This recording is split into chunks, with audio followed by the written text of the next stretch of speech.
We are chatting with the Chief, Chad Cordero. I got a text from a buddy of mine who asked, is he still wearing the hat flat brimmed low over the eyes? And I said, absolutely. It's a brand thing It at is this a point. brand. Yep. Yeah. In I fact, can't wear it anyway else. No. Well, why would you? Like, did you ever try to curve it? I did once and I hated it. I can't see anything. And it's felt very weird. All right. So this is not going to sound great. This is not meant as any kind of an insult at all. Oh boy. Here we go, Chad. This is a tough start. It's a bad start to a question, but I feel like you might have a larger than average head. It's pretty big. Do you think that's a factor in the brimage? So. Well, for me, honestly, it's mostly because I have to hide my eyebrows. Yeah. They're super thick, so I have to pull down a little bit more. Okay. So I can hide them. You're not bigger than 7 5/8. No, I'm 7.5. Okay. Yeah. I'm a 7 5/8 guy. Really? My head's bigger than Chad. Well, you're Cordero. a 5/8 guy? 7 5/8. That's tough. I think, honestly, So's Toby Altizer. If I was pitching today because of the pitch comm stuff, I'd probably have to go 5/8, I think. Yeah. Get a size bigger, which would have been really, really awkward. But so I wanted to dive into some of that stuff with you. The Chief, Chad Cordero, is with us, but I'm going to post a video because people have been asking, is he still rocking the hat style?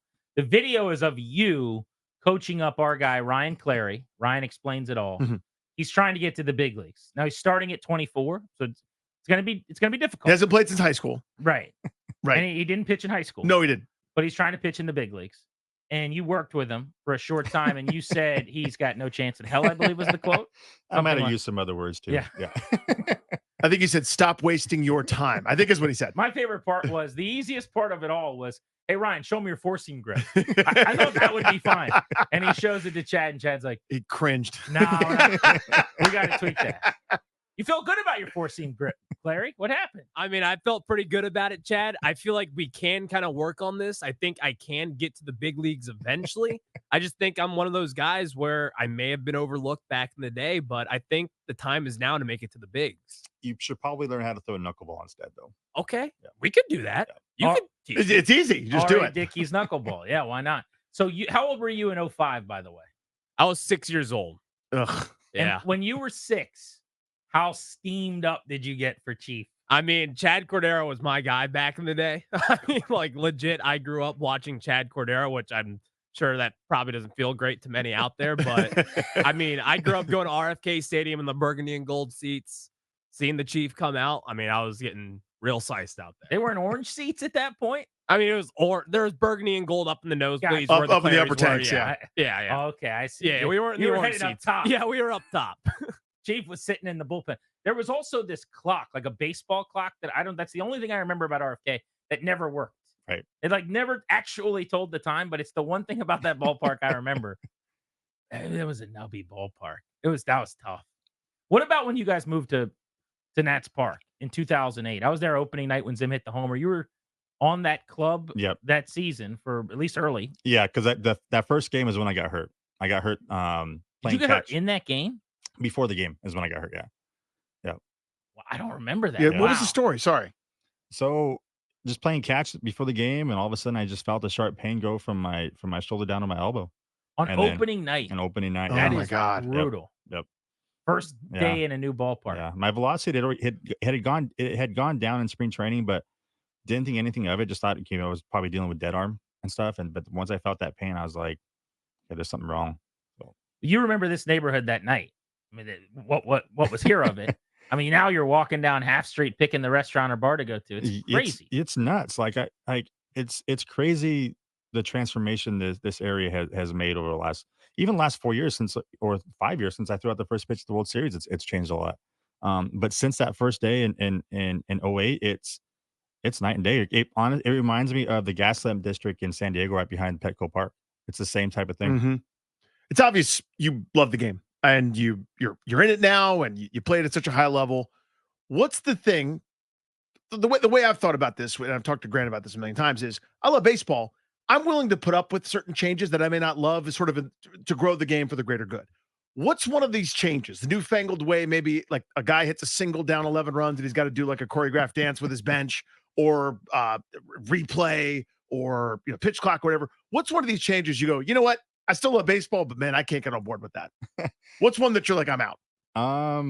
That's a good question. I mean, I don't mind the changes. Like the pitch clock, I was kind of like iffy about, but I get it. You know, they're trying to speed up the game. But for me, like what I especially when I started coming to the games again, when I first got here, I was like, noticed like after every ground ball or every ball that's hit and play, they have to get a new one. I'm like, they never did that when I was playing. And that to me, it's like if you get a ground ball as a pitcher, you want that Like ball you back. earned that, right? Yeah. You want that ball back because you never know. There might be a couple scuff marks you might be able to use, but now the minute that ball is put in play, just like a foul ball, it's a brand new ball. And I to me that's weird. I don't know you how prevalent spider tack or any kind of sticky stuff was during your time. You could speak to that, but now you can't use anything. And Right. guys are even getting suspended if they're over rosining. If you're super sticky from just sweat and rosin, it's curtains. Mhm. Pitchers are still upset about that.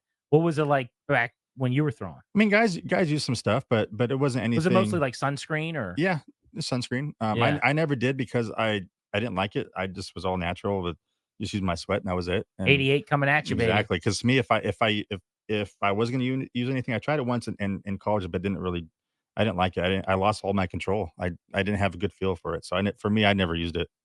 Chad Cordero, you mentioned throwing out the first pitch of the World Series.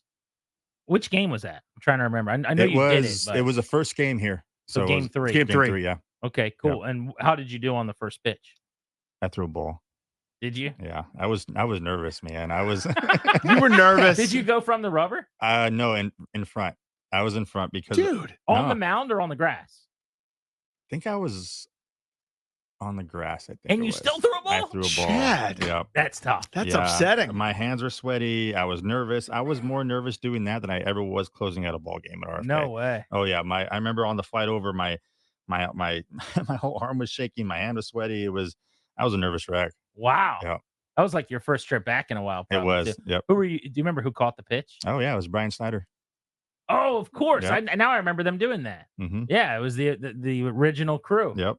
And Schneider had the easy job. He just gets to crouch back there and tried to frame it up, but couldn't sell it. He tried to. I mean, he is a phenomenal framer. He was great. That was a tough pitch to frame. Pitch clock thoughts. Were you a fast worker, or would you have had a problem with that? No, I was always quick. The minute I threw the ball or threw the pitch and I got it back, I was right back on the rubber anyways. So I mean, the pitch clock for me wouldn't have really mattered to me. As a fan and as a spectator, what do you think of it? It seems, I got to be honest, I was very skeptical initially. I didn't love the idea. It sounded dramatic and over the top. I love it as a consumer. I think it's awesome. Yeah, I think it's great. You know that you get a super quick ball game now. You know, I think now games are 2.5 hours long. I think it is. I remember when I was at the game with Michael Connor a couple days ago. We were joking around that we were already in the 7th inning. I felt like the game had just started. You know, but I think it's great because I think it keeps it moving, and I think that it keeps the fans like engaged a lot more. Who are some of the guys you mentioned, Mike, that you keep in touch with from that era? So Mike's a big one. Joel Hanrahan, Dimitri Young every now and then. But other than that, that's pretty, Nick Johnson I see on Facebook, posting whatever he posts, and then Snyder. So Danny sleeps on Dimitri Young. The meat hook? Come on, you stop sleep it. on Dimitri. You sleep on Nick Johnson, probably drawing walks wherever he is now. I sleep on the fact that he had to. There's never been a leadoff batter who looked like him, other than him. Like whatever he looks like is the opposite of what a leadoff batter normally looks like. High stirrups, old school, right? Just drawing base on balls and not running fast. I'm thinking more like 30 runner, like not the best baseball body. Yeah, but guy got on base. Yep, he was a good hitter. He knew the zone, and I think that's why Frank put him at. Or was it Frank? It would have been. Yeah, I think it was Frank. Either Frank or Manny Acta. I can't remember who it was. But yeah, they had him leading off because he drew walks and he was able to get on base. He wasn't a huge home run guy, but he got on base and he was just a phenomenal hitter. Like awesome guy, but just very unconventional. But he got the job done. Darius, I'm gonna need a drum roll here. This is the big moment to see if me and Chad are gonna become best friends. We're gonna lock arms and go get cheeseburgers together, or if we're gonna be at odds. For many years to come. I actually don't know what's coming, Chad. There's some talk that an electronic strike zone, challengeable balls and strikes, could be coming to the major leagues very soon. Former all-star closer Chad Cordero. How do you feel about helping umpires call balls and strikes with technology? I'm not a huge fan of an electronic strike zone. Because for me, I like the human element of it. The calls being wrong. Yeah, Mistakes. It's to me, it's part of the game. You're gonna make mistakes. You're gonna have some errors, and that's for me. I don't mind it. Obviously there's some calls that are Wrong. pretty bad. Yeah. But the close ones, if they miss it, I'm okay with that. How about the challenge system, though? Mhm. Because there was a time where it looked like we were going to go fully electronic automated ABS. And I do get, even though I disagree, I get people that go, that's a little extreme. But the challenge system's pretty awesome if you've seen it, where they put it up on the screen, the fans get to interact, they're in the mix. Very quick. You tap your head. We get it right. If it's a big spot, now instead of walking a guy, I struck him out, like helps get the game result Right. correct. Could we get you on board with a challenge? I can see that. I can understand that. But as far as an electronic strike zone, still on the fence about it. All right. So Yep. you still, let's just have Blue back there. Mhm.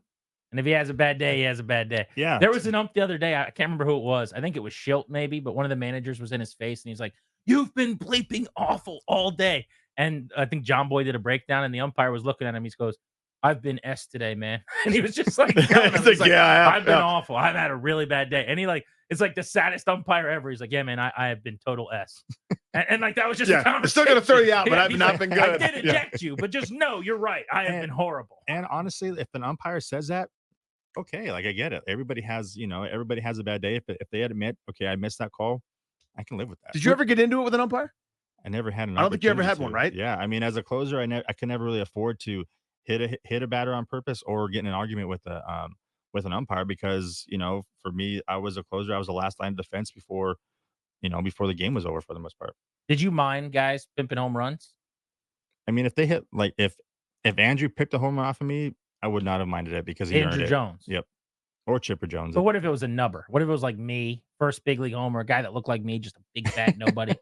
You would be so mad. Not really. I mean, Okay. I'm very competitive, but at the same time, like the guy hits a home run off of me, like, I mean, hey, he earned it. And we're at a place now where you can pretty much do whatever you want as long as you're looking at your own dugout. Right. Because it's viewed then as like not showing somebody up, essentially. MLB All-Star Chad Cordero here on Grant and Danny, back in D.C., mentoring young athletes ahead of a June 23rd D.C. Grays game. And in terms of long-term here, sustainability, more importantly, now a coach over at the So Nats cool. Youth Academy involved with the Nationals organization, which is amazing. So before we let you go, your role both ahead of the game on June 23rd coming up in a couple days, and then remind people what you're doing at the academy and if there's any way they can help you guys out with what you're doing. Yeah. So on this coming Sunday, I'll be out there speaking to the Grays and along with a local little league team before, and just kind of hopefully just getting some pointers and hopefully be able to kind of just help them and get them to where their dreams are of being an amazing baseball player or even a college baseball player. And I'll be able to answer questions they might have, and then as far as the RBI program, yeah, I'm there Monday through Thursday At the academy. at the academy with the RBI team and coaching them up and hopefully mentoring them and helping them not only be great athletes but even better people off the field. I think to me that's the most important thing is making sure they're going up to be good citizens and doing the best they can to be the best person they can. That RBI program's the reviving baseball in the inner cities. Mhm.